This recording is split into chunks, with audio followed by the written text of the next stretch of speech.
ข้อดีก็คือเพิ่นได้สร้างมาให้เฮาแล้วมีแต่ว่าขึ้นกับว่าเฮาสิสามารถเอาไปสานต่อแล้วก็เฮ็ดจังได๋ให้มันดีกว่าเก่าต้องคิดอะแดปให้มันเข้ากับยุคสมัยแนวนี้จังได๋บางที่พ่อแม่คิดว่าตัวเองอาจจะถูกทั้งหมดแต่ว่าบางเทื่อก็ต้องได้รับฟังลูกเพราะว่าลูกอาจจะมีไอเดียใดนึงที่อาจจะมาช่วยในเรื่องนี้เปิดใจแล้วเพราะว่าคนรับฟังสิประสบผลสำเร็จถ้าเฮาบ่ฟังคนอื่นเฮาสิบ่ได้บางทีความผิดพลาดมันอาจจะเป็นบทเรียนให้แก่เฮาบ่อยากให้คิดว่าความผิดพลาดมันเป็นสิ่งที่ว่าต้องร้ายต้องด่ากัน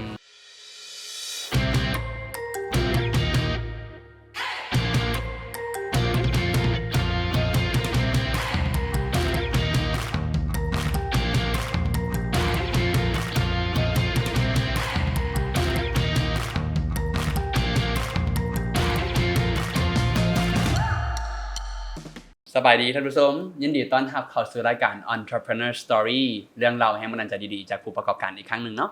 พบกับข้าพเจ้าศิริศักดิ์ สิทธิพรหรือโจอี้และมื้อนี้พวกเรามากับผู้ประกอบการวัยหนุ่มรุ่นใหม่ไฟแรงถือว่าเป็นหนึ่งในผู้ประกอบการที่รับไม่ต่อจากธุรกิจทางครอบครัวเนาะน่าจะมีมุมมองที่น่าสนใจโดยเฉพาะผู้ใดที่ว่าต้องรับไม่ต่อจากธุรกิจครอบครัวฟังไว้เอพิโซดนี้บ่เสียดายแน่นอนเนาะขอเชิญตบมือต้อนรับโต้จากห้านตัวตาสวัสดีสวัสดีโต้โดยไอ้เข้าใจถึกบ่ปกติเป็นคนบ่ค่อยออกรายการอย่างปานใดอยู่แล้วแม่นส่วนหลายจะเป็นเบื้องหลังหลายก่อนรวมไปถึงทั้งแม่แล้วก็เอื้อยพร้อมแม่นบ่ที่ว่าเฮ็ดธุรกิจนำกันนั่นนี่เอื้อยกับแม่สิเป็นผู้เบื้องหน้าเลยสิออกค่อนข้างออกดูอ๋อโอเคแสดงว่ามื้อนี้ถือว่าเป็นตัวแทนเนาะเป็นตัวแทนก่อนอื่นอยากให้โตแนะนำตัวจักหน่อยนึงกันโดยก็สบายดีเนาะชื่อว่าโตชื่อแท้ชื่อพานุชัยสุบัณฑิตตอนนี้กำลังศึกษาอยู่คณะแพทยศาสตร์ม.โรงเรียนแพทย์แหละเนาะอยู่ปีที่6ตอนนี้เป็นผู้ช่วยบริหารอยู่ห้านโตตาสาขาพลศรีนวลและก็เป็นผู้บริหารเต็มตัวอยู่โตตาคาเฟ่อยู่พลปะเปาโอเคถือว่าเป็นผู้บริหารวัยหนุ่มต้องใช้คำนี้เนาะอยากรู้ว่าสำหรับโตตาแล้วนี่มาฮอดตอนนี้เฮ็ดธุรกิจมาจักปีละ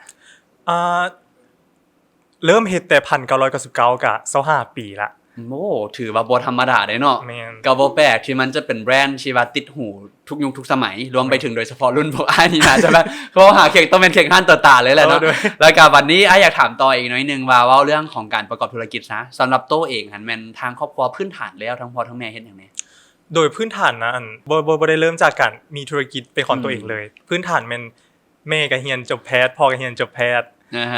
และผู้ที่เริ่มเฮ็ดธุรกิจหั่นเป็นแม่เลยเพราะว่าแม่เรามี passion ในเรื่องอยากมีธุรกิจเป็นของตัวเองแล้วเรากำลังคิดอยู่ว่าเราอยากเฮ็ดหยังแล้ววันนี้เราก็มาคิดซะว่าเราเป็นคนมักเฮ็ดขนมเพราะว่าเวลาไปเรียนแพทย์แต่ส่วนหลายวันเกิดหมู่เราแต่ละคนเราสิมักเฮ็ดขนมไปให้หมู่เรากินแล้วเรารู้สึกว่าเรามีความสุขเวลาเฮ็ดแล้วก็เลยเริ่มจากการเฮ็ดธุรกิจก็คือเริ่มเฮ็ดพวกขนมของหวานสิรู้สึกว่าแม่ของน้องเองนี่มันเพิ่นเฮ็ดเวียกด้านแพทย์ดลแล้วบ่ก่อนที่ว่าเพิ่นจะถอยตัวเองออกมาเฮ็ดตัวนี้บ่ได้เข้าเฮ็ดแพทย์เลยหลังจากจบแม่นเรียนจบมาเลยด้านนี้เลยแม่นสั้นจุดเริ่มต้นในการที่เราเลือกเรียนแพทย์มันเว้าถึกบ่ว่าเราบ่ได้เลือกสายการเรียนด้วยตัวเองนะแม่นเพราะว่าเราว่าซะพ่อเฒ่าก็เป็นแพทย์สินะเราก็เลยเรียนตามพ่อเฒ่าตามพ่อเพิ่นสิเนาะโดยและหลังจากเรียนไปก็ฮู้แหละตัวเองว่าบ่ได้มักนะบ่ได้มักสายนี้อยู่แล้วมักตัวเองมักเฮ็ดขนมมักเฮ็ดแนวกินเอิ้นว่าคันสิเว้าแล้วก็แม่นอาจจะเป็นบทเรียนเนาะสำหรับเว้าเรื่องของการเลือกสายการเรียนของลูกหลานที่ว่าบางทีพ่อแม่ผู้ปกครองก็อาจจะควรให้แต่ละคนได้มีโอกาสเลือกด้วยตัวเองเลือกตามความมักพร้อมเพื่อที่อย่างน้อยๆเวลาที่เขาเจ้าเรียนมาแล้วจะได้เอาไปใช้แท้ๆแล้วก็ไปเฮ็ดพร้อมนำถึกบ่แม่นบัดนี้กลับมาหาสงโตเด้เลือกสายการเรียนเองบ่ถ้ามีเลือกเองเลยเพราะว่ามักเรียนแพทย์มักแฮงแต่ว่าหลังจากเรียนไปโดนนี่โอ้เมื่อยรู้สึกว่าเมื่อยหนักหลายเพราะว่ามันการเป็นแพทย์นี่มันได้เสียสละอีหลีมันต้องอยู่กับห้องหมอ36ชั่วโมงกาย1มื้อแบบว่า36ชั่วโมงนี่มันต้องได้เสียสละเวลาเสียสละเหงื่อแฮงแล้วก็รู้สึกว่ามันโทษส้นทวิตนี่มันม่วนเด้แต่ว่าหลังๆนี่เมื่อย30ชั่วโมงนี่มันต่ออาทิตย์ถูกบ่บ่คล้ายๆกับว่าเฮาเฮ็ดเวียกมื้อนึงแล้วเนาะแล้วเฮาคือมันจะมียามแม่นเฮาจะอยู่ห้องหมอ24ชั่วโมงหมายความว่า ต่อกันยาวเลย แม่น 36ชั่วโมง แล้ว จนได้พัก แล้วหลังจากที่ว่าเฮาอยู่24ชั่วโมงแล้วมื้อเช้าต่อมาเฮาสามารถเลิกเวียกได้แม่นตอน 4 โมงแลงของมื้อต่อมา เห็น จะเป็น ภาพ แบบ อยู่ นี้ เห็นภาพอยู่ก็ถือว่าหนักพอสมควรเนาะ แม่น เอื้อยเด้เอื้อย เอ้ยนี่ ก็ เฮียน แม่ บริหาร จบบริหาร แสดงว่าเป็นคนเดียวที่บริหารตรงกับทางพ่อแม่ แม่น โอเค บัดนี้ไปกลับมาหาเรื่องของโตตะหน่อยนึง ได้ ด้วยความที่ว่าทางห้านเค้กโตตะของเขาเองเนาะเริ่มต้นมาจากแม่ แม่น แล้วเพิ่นก็เฮ็ดของเพิ่นมาเชื่อว่าตอนนั้นทางเอื้อยหันเกิดแล้วเนาะ เกิดแล้ว แต่ว่าโตยังบ่เกิดซ้ำ กำลังถือพาอยู่ แสดงว่าเฮาคุกคีอยู่กับธุรกิจห้านของแม่นี่มาแต่น้อยเนาะ แม่น บ่ฮู้ว่าสภาพแวดล้อมการเติบโตของเฮาชีวิตวัยเด็กเฮาเป็นจังได ชีวิตวัยเด็กอะค่อนข้างส่วนตัวนี่เป็นคนเป็น introvert แฮงเป็นคนที่มักเก็บตัวอยู่คนเดียวโดนๆเนาะจึงได้ลมกับพ่อกับแม่หากันมาเริ่มแบบ express ตัวเองในตอนอยู่ high school นี่แหละ อืม เพราะว่าบ่แม่นว่าตอนอย่างน้อยเฮาบ่ได้ถูกเชฟมาดีบ่ดี อืม แต่ว่าเฮาคิดว่าเฮาต้องเป็นแบบนี้เฮาพยายามสร้างกรอบให้ตัวเองหลาย อืม เกินไป อืม เพราะว่าเฮาเป็นพวก perfectionist นะฮะเป็นพวกที่ว่าต้องห้ามเห็นอย่างผิดพลาดเลย อือฮึ ต้องเป็นคนที่ มักความ perfect สมบูรณ์แบบ แมน แล้วบัดนี้เฮาเริ่มได้มาคุกคีกับเรื่องของการช่วยแม่เนาะ อืม เฮากับเอื้อยนี่เริ่มเข้ามาตั้งแต่ตอนไหนหั่น เอื้อยหันแม่นเริ่มหลังจากที่ว่าจบ high school จบม .7 เนาะจบม .7 แล้วแล้วก็เริ่มเรียนบริหารแล้วก็เริ่มมาช่วยแม่ตัวนี้เลย อืม ส่วนเฮาหั่นน่ะแม่นนั่นหลังจากที่ว่าเริ่มเรียนแพทย์มาช่วงปีหนึงแต่ว่าบ่แม่นว่าแต่ละเทื่อบ่ได้ช่วยแต่ว่าเริ่มเข้ามามีบทบาทหลายแม่นตอนช่วงเรียนแพทย์ปีหนึงหั่นสิเข้ามาช่วยเพิ่นเพราะว่าเฮาเห็นแล้วนะว่าเราน่ะก็เฒ่าว่าสิเนาะเฮาก็อีตนเพิ่นนะก็เลยอยากเข้ามาช่วยแบ่งเบาให้เพิ่นและก็ส่วนตัวนะเป็นคนที่มักเฮ็ดขนมกับมักเฮ็ดแนวกินส่วนหลายจะมักเฮ็ดแนวกินพวกอาหารสากลหลายก่อนแล้วก็มักเฮ็ดพวกขนม อยากรู้ว่าช่วงที่พวกน้องได้เริ่มเข้ามาบัดนี้ในการเพื่อเป็นบทเรียนนั่นแหละเนาะสำหรับหลายๆคนที่ว่าพ่อแม่ประกอบธุรกิจนำและอาจจะอยากเข้ามารับไม่ต่อหรือว่าง่ายๆก็แม่นธุรกิจส่งต่อให้รุ่นต่อไปสำหรับพวกน้องนี่ตอนเริ่มเข้ามาใหม่ๆเริ่มเฮ็ดหยังแล้วปัจจุบันได้เฮ็ดหยังช่วยแน่ ช่วงของเอื้อยนี่เนาะแม่นสิเริ่มเข้ามาเฮ็ดขนมเลยแบบเฮียนทุกอย่างจากแม่แล้วก็มาเริ่มเฮ็ดขนมซวยส่วนเฮาสิเป็นผู้อยู่ผู้เบื้องหลังก็คือเรื่องพวก advertising เป็น marketing แต่ว่าบ่ได้เก่งบ่ได้จบ marketing มาแต่ว่าพยายามช่วยให้ได้หลายที่สุดแล้วก็เฮาส่วนหลายเฮาสิเป็นพวกผู้ที่ create marketing แล้วก็เมนูให้เพราะว่าเฮาเป็นคนที่มักคิดเมนูแปลกๆออกมานะเพราะว่ามักกินแนวที่เอาหยังผสมกันแล้วให้มันแบบฟิวชั่นกันแล้วมันรสชาติดีได้ใส่ความคิดสร้างสรรค์เข้าไปแม่นต้องใช้ความคิดสร้างสรรค์หลายในการเฮ็ดตัวธุรกิจตัวนี้ซั่นอยากถามหน่อยนึงบัดนี้คือด้วยความที่ตัวน้องเนาะใหญ่มาในครอบครัวที่เว้าง่ายๆก็มันประกอบธุรกิจอยู่แล้ว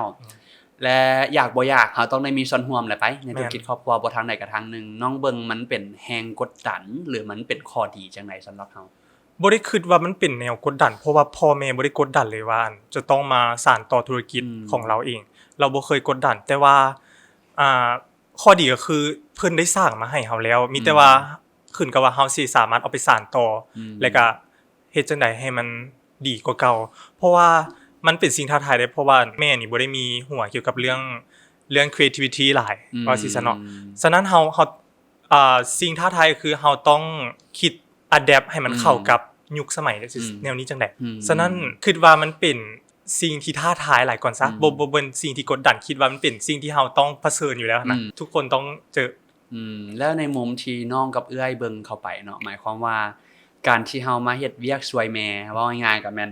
เป็นธุรกิจของครอบครัวที่ต้องได้ช่วยกันเฮ็ดแบบนี้หันนะมีบ่บางครั้งที่เกิดการผิดเถียงกันหรือว่าว่าง่ายๆก็แม่นบ่เข้าใจกันเนาะย้อนธุรกิจแล้วเฮารับมือข้ามผ่านมันจังได๋โตเรื่องผิดเถียงกันเรื่องธุรกิจนี่จะบ่ค่อยมีเพราะว่าช่วงที่เฮาเข้าคือที่เฮาว่าเนาะเพราะว่าเฮาหากลับมาแบบโคบกับเรื่องอันนี้มาหาตอนปี1แล้วตอนนั้นเฮาก็มี mindset ที่ว่าค่อนข้างดีแน่แล้วเฮาจะรู้สึกรู้อยากรับฟังคนอื่นฉะนั้นเอื้อยเราก็เป็นผู้ใหญ่เรามีความเป็นผู้ใหญ่เรารับฟังทุกอย่างแม่ก็มีความรับฟังลูกฉะนั้น ปัญหาเรื่องผิดเถียงกันเรื่องภายในห้างนี่จะบ่ค่อยมี หมายความว่าจากที่ฟังนี่หัวใจสำคัญเนาะของการที่ว่าพ่อแม่จะเฮ็ดเวียกร่วมกับลูกในการดำเนินธุรกิจช่วยกันคือการเปิดใจรับฟังกันให้เว้าถูกบ่ถูกต้องเพราะว่าพอบางที่พ่อแม่คิดว่าตัวเองอาจจะถูกทั้งหมดแต่ว่าบางเทื่อก็ต้องได้รับฟังลูกเพราะว่าลูกอาจจะมีไอเดียใดนึงที่อาจจะมาช่วยในเรื่องนี้ต้องมีการเปิดใจแหละเพราะว่าคนรับฟังสิประสบผลสำเร็จถ้าเฮาบ่ฟังคนอื่นเฮาสิบ่ได้อันนี้เป็นคีย์เป็นกุญแจสำคัญที่อ้ายเชื่อว่าช่วยให้การเฮ็ดเวียกนำกันมันราบรื่นเนาะบ่ว่าจะแม่นในครอบครัวหรืออยู่ไสก็แล้วแต่การที่เฮารับฟังคนอื่นแบบฟังแท้ๆได้ฟังเพื่อจะเข้าใจบ่แม่นฟังเพื่อจะตอบโต้เป็นหัวใจสำคัญอีหลีแต่ว่าบัดนี้อ้ายฟังที่น้องเว้ามาบัดนี้เนาะอ้ายเข้าใจว่า1แล้วแม่นผู้ปกครองละต้องได้เปิดใจรับฟังคนรุ่นใหม่เพราะว่าบางครั้งการที่คนรุ่นใหม่อาจจะอายุน้อยกว่าหรือว่าผ่านโลกมาหน่อยกว่าที่หลายคนมักจะว่าอาบน้ำร้อนมาหน่อยกว่าเนาะก็สิมีอีกอันนึงที่พ่อแม่บ่เจอก็คือว่าโลกในรุ่นที่เฮาอยู่เรื่องดิจิทัลข้อมูลข่าวสารเฮาก็ถึงหลายกว่าอีหลีดังนั้นก็ต้องมีเรื่องการเปิดใจรับฟังของผู้ปกครองแต่ปิ้นกลับมาหาในมุมเฮาที่เป็นลูกเด้การสื่อสารกับพ่อแม่เนาะควรสื่อสารแบบใดเพื่อให้เพิ่นฟังเฮาหรือว่าง่ายๆก็แม่นรู้สึกว่าเฮาบ่ได้อยากโจมตีหรือว่าเถียงเพิ่นโชคดีเนาะที่ว่าพ่อแม่เฮาเป็นค่อนข้างที่ว่าเป็นคนที่ open mind ฉะนั้นในทางของเฮาสิเนาะเฮาจะเป็นการอธิบายแล้วก็ให้เห็นแฟกต์หลายก่อนคือพ่อแม่นี่เล่น Facebook อยู่แล้วเล่น Facebook เล่นเพราะอินเทอร์เน็ตฉะนั้นเขาเจ้าก็สิเห็นหลายๆอย่างว่าเดี๋ยวนี้มันเป็นแนวนี้และเฮาอธิบายทุกอย่างให้โยงเข้ากับสิ่งที่เราไปเห็นมาทางนั้นให้เห็นว่าเดี๋ยวนี้มันเป็นแนวนี้เด้อเฮาพยายามอธิบายบ่อยากให้เถียงบ่ให้เถียงแบบเพื่อเอาชนะเพิ่นสินะเฮาพยายามอธิบายเพื่อให้เราเข้าใจหลายก่อนโอเคถือว่าอันนั้นเป็นมุมมองที่ดีในเรื่องการประกอบการเนาะวันนี้อ้ายอยากขอเจาะเข้าไปในเรื่องของการรักษาซะเนาะโตธุรกิจโตตาหรือว่าแบรนด์นี้ที่คงยาวมาได้ฮอด25ปีนี้อ้ายว่าบ่ธรรมดาอ้ายอยากรู้ว่าในมุมมองของน้องกับทางครอบครัวเนาะอีหยังคือจุดพิเศษที่ให้โตตาอยู่ดนมาได้ฮอดขนาดนี้การสร้างคาแรคเตอร์ให้ร้านก็คือพวกเฮานี่เริ่มมาจากการเฮ็ดของหวานก่อนเลยเริ่มมาจากเฮ็ดของหวานก็คือพวกเค้กทำวิธีพวกเฮาสิเริ่มเฮ็ดเป็นพวกเค้กหน้าสังขยาที่ว่าอยู่ลาวยังบ่มีตอนนั้นยังบ่ค่อยมีเลยซะและหลังจากนั้นจึงมาอะแดปให้มันเข้ากับตัวยุคสมัยนี้ก็คือแบบพวกเค้กครีมหลายก่อนส่วนหลายเฮาคิดว่าคาแรคเตอร์ของเฮาก็คือสิเป็นพวกเค้กที่กินได้ทุกเพศทุกวัยแบบว่าคือสมมุติลูกค้ารีเควสต์มาสิเนาะว่าบ่อยากได้หวานอีหยังแบบบ่อยากได้หวานหลายเขาก็เฮ็ดให้ลูกค้าตามที่ลูกค้ารีเควสต์มาน่าจะเป็นพวกรสชาติที่ว่าเขาเจ้าติดงอมแงมมานะติดตลอดเวลานะเฮ็ดให้มันเป็นหัวใจรักของห้านตัวนี้นะที่มันเฮ็ดให้มัน timeless จนมาฮอดตอนนี้เดินมาคงอยู่ได้ตลอดแล้วก็มีคนอยากกินอยู่ตลอดเวลาถูกบ่วันนี้ด้วยความที่ธุรกิจพวกน้องเป็นธุรกิจประเภท F&B เนาะคันว่าง่ายๆก็เป็นพวก food and beverage พวกประเภทอาหารเครื่องดื่มส่วนตัวน้องคิดว่าโอกาสของการเฮ็ดธุรกิจประเภทนี้หรือว่าความท้าทายแม่นอีหยังความท้าทายก็มีหลายเด้ก็คือเฮาต้องเบิ่งฐานลูกค้าของเฮาก่อนว่าเฮาอยากเฮ็ดกับลูกค้ากลุ่มใดและก็2ก็คือเรื่องราคาของ ingredients นี่เฮาท้าทายหลายเพราะว่าเดี๋ยวนี้เนาะก็ฮู้เนาะตามเศรษฐกิจเงินเฟ้อแม่นแล้วก็ราคา ingredients นี่ค่อนข้างสูงหลายตัวนี้มันเป็นคิดว่าเป็นปัญหาหลักๆเลยที่ว่าเจอในตอนนี้นะแล้วก็โดยเฉพาะช่วงโควิดนี่คิดว่าธุรกิจหลายธุรกิจซะเจ็บหนักเติบเจ็บหลายเพราะว่าแต่ว่าเฮาก็อะแดปมาให้มันเข้ากับตอนที่ว่าโควิดเริ่มใหม่ๆแล้วก็เฮ็ดผ่านมาจนได้แต่อ้ายอาจจะขอถามของน้องโดยเฉพาะมันในมุมที่ปัจจุบันน้องมาบริหารอีก1สาขาเนาะก็คือว่าเป็นตัวตาคาเฟ่ถูกบ่ช่วงที่ตัดสินใจขยายห้างออกมามีความท้าทายหรือมรสุมอย่างแน่ที่เข้ามาในการขยายห้าง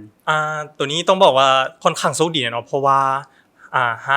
างเฮามันมีแบรนดิ้งเป็นชื่ออยู่แล้วเนาะฉะนั้นนั่นช่วงทำอิฐก็สิช่วงทำอิฐนี่มันเรื่องท้าทายก็สิคือเรื่องที่ว่าเฮาเวลาเฮาสิไปจ่ายตลาดเองสิเนาะเฮาบ่ฮู้ว่าเฮาต้องไปในทางที่ใดสิเนาะเฮ็ดให้เฮามีปัญหาตัวเรื่องการบริหารของเฮาเองซะหลายก่อนเพราะว่าถ้าสมมุติเรื่องลูกค้านี่แม่นลูกค้านี่ค่อนข้างมีอยู่แล้วเพราะว่าแบรนดิ้งของเฮามันถูกสร้างมาในนี้ละส่วนหลายสิเป็นทางหลังบ้านหลายก่อนที่ว่าเป็นสิ่งท้าทายนะอีกอันนึงก็คือเฮา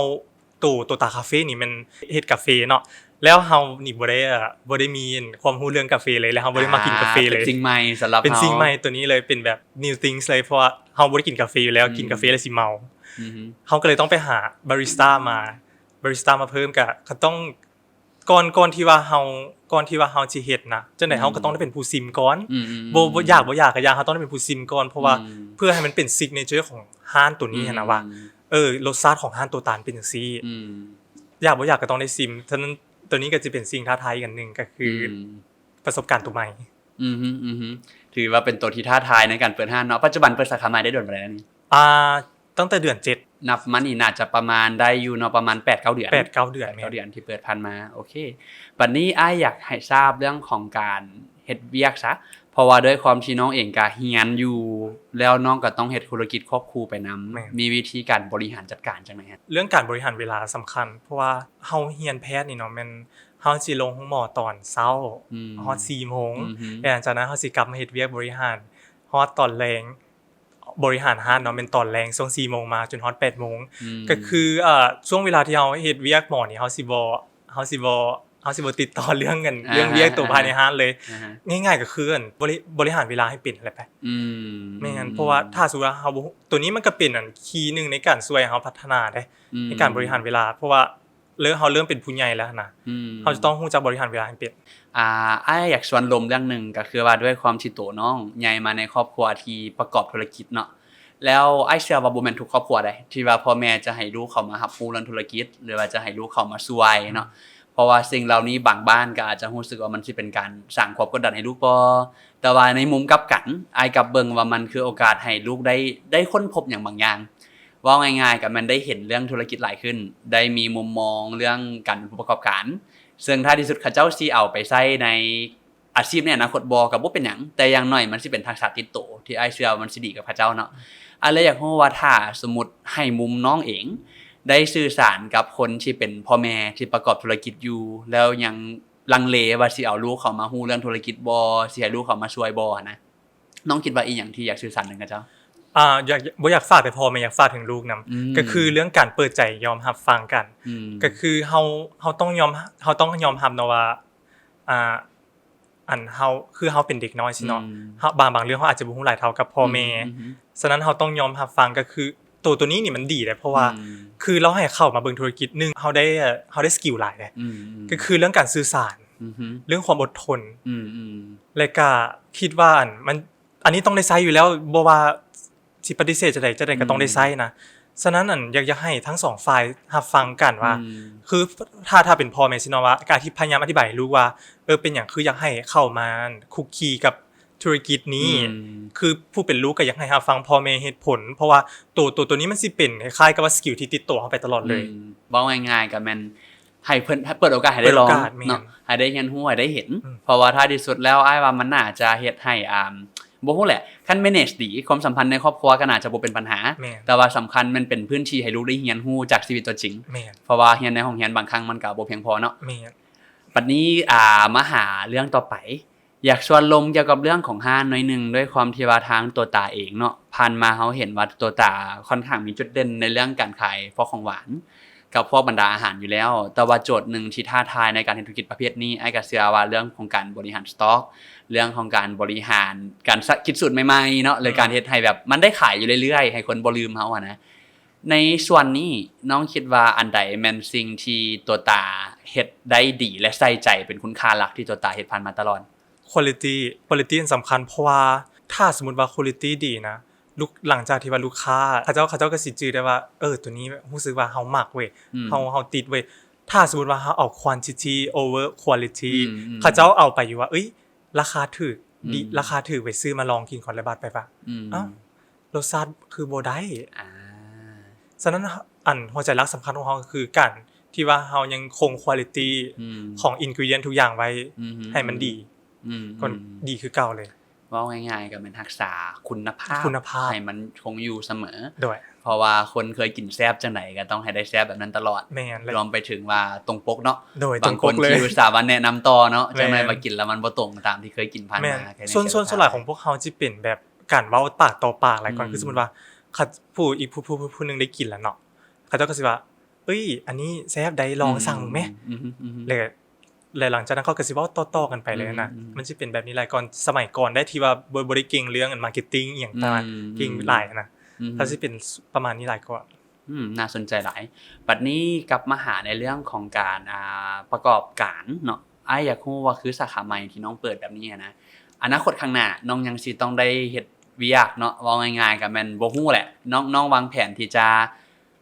สืบต่อในด้านวิทยาการแพทย์แล้วสิเฮ็ดตัวนี้ควบคู่บ่หรือว่าสิจับตัวใดตัวหนึงเป็นหลักในอนาคตอนาคตนี่ค่อนข้างบ่แน่นอนเลยเพราะว่าตัววิทยาแพทย์นี่ใจนึงก็มักแต่ว่าเฮาก็ต้องเบิ่งความเป็นจริงเนาะว่าเศรษฐกิจเดี๋ยวนี้มัน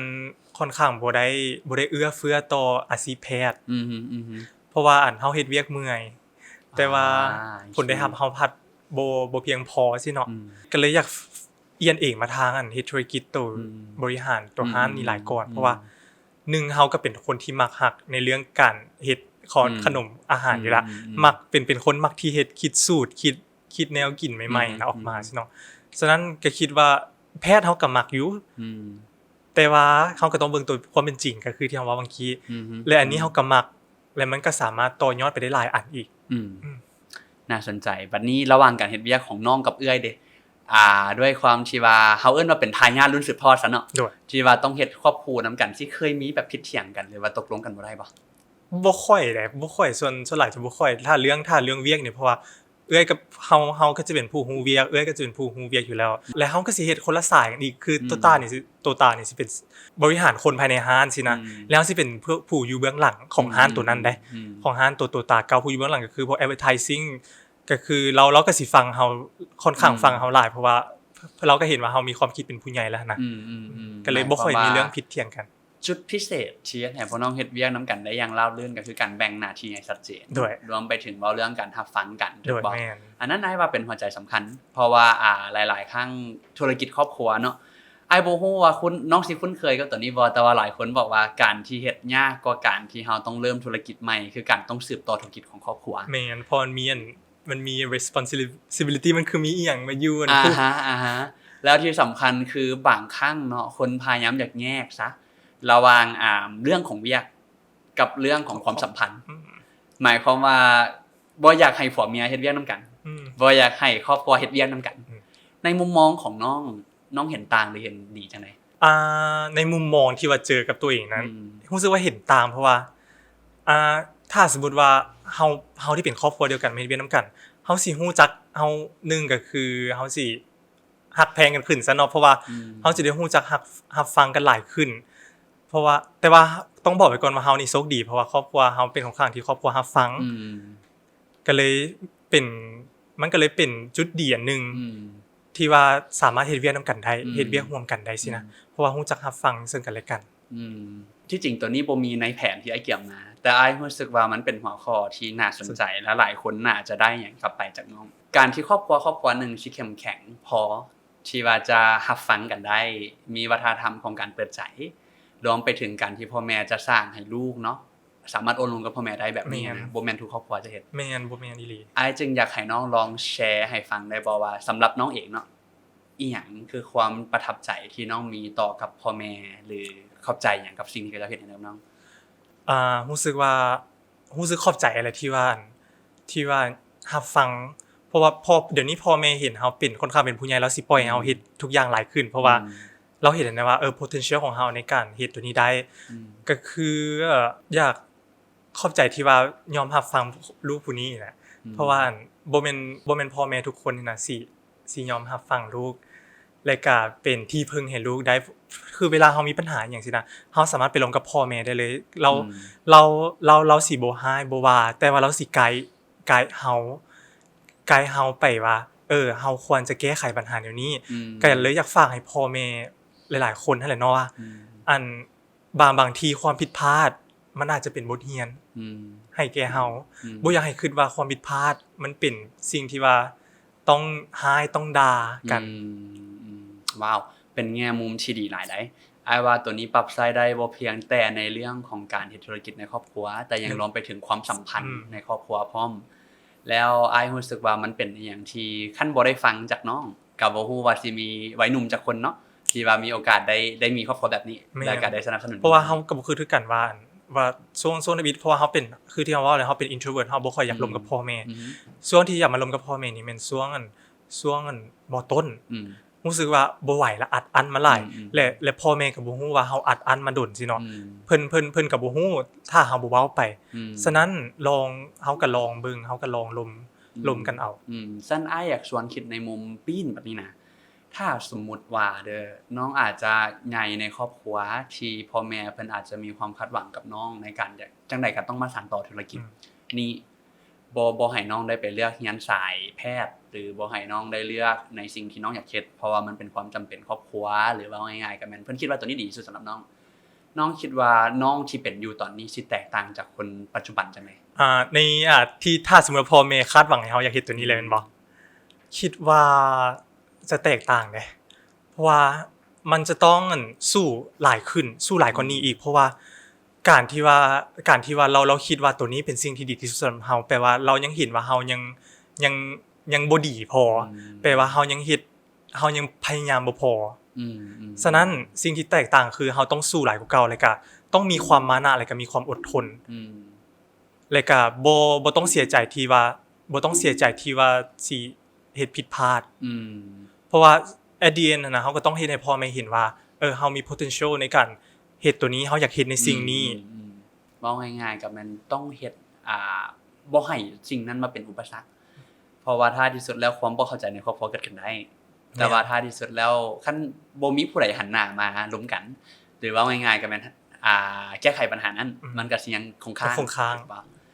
ว้าวบัดนี้อ้ายอยากได้แง่มุมของน้องซะในการที่ว่าน้องเป็นผู้ประกอบการวัยหนุ่มที่เป็นธุรกิจประเภทที่ว่าช่วยธุรกิจครอบครัวที่มีอยู่แล้วถ้าสิให้น้องแชร์กับคนที่เขาเจ้ากำลังเกี่ยมในการที่ว่าจะอยากเป็นผู้ประกอบการคือกันหรือว่าเดินทางสายนี้เนาะหรือแม้แต่ต้องได้เกี่ยมตัวรับไม่ต่อจากครอบครัวอันใดคือคำแนะนำที่น้องอยากมอบให้กับกลุ่มวัยหนุ่มเฉพาะอยากมอบเลยคืออยากให้มีความอดทนความอดทนเท่านั้นที่ว่าความมานะอดทนนี่เป็นคีย์หลักในการใช้ชีวิตของเราเลยเพราะว่าทุกการเริ่มธุรกิจมันจะต้องมีปัญหาเกิดขึ้นอยู่ตลอดเวลาอยู่แล้วมันจะขึ้นกับว่าเฮาสิโคปกับสิ่งนั้นแนวใดเฮาสิ manage กับตัวปัญหานั้นแนวใดอย่าคิดว่าปัญหาตัวนั้นมันเป็นสิ่งที่มาสุดลังเฮาไว้ให้คิดว่ามันเป็นโอกาสเฮาที่ว่าเฮาจะพัฒนาตัวเองไปได้หลายกว่าเก่าอยากฝากไว้ก็มีประมาณนี้แหละเพราะว่าส่วนหลายถ้าสมมุติว่าผู้ประกอบการรายใหม่อาจจะมีท้อเพราะว่า1เฮายังบ่ฮู้ว่าสิไปทางใดเทื่อว่าสิเฮ็ดแล้วมันสิได้บ่สิโอเคบ่สิดีบ่แล้วรู้สึกหมดหวังกลางทางก็ยังอยากให้สู้ต่อเพราะว่า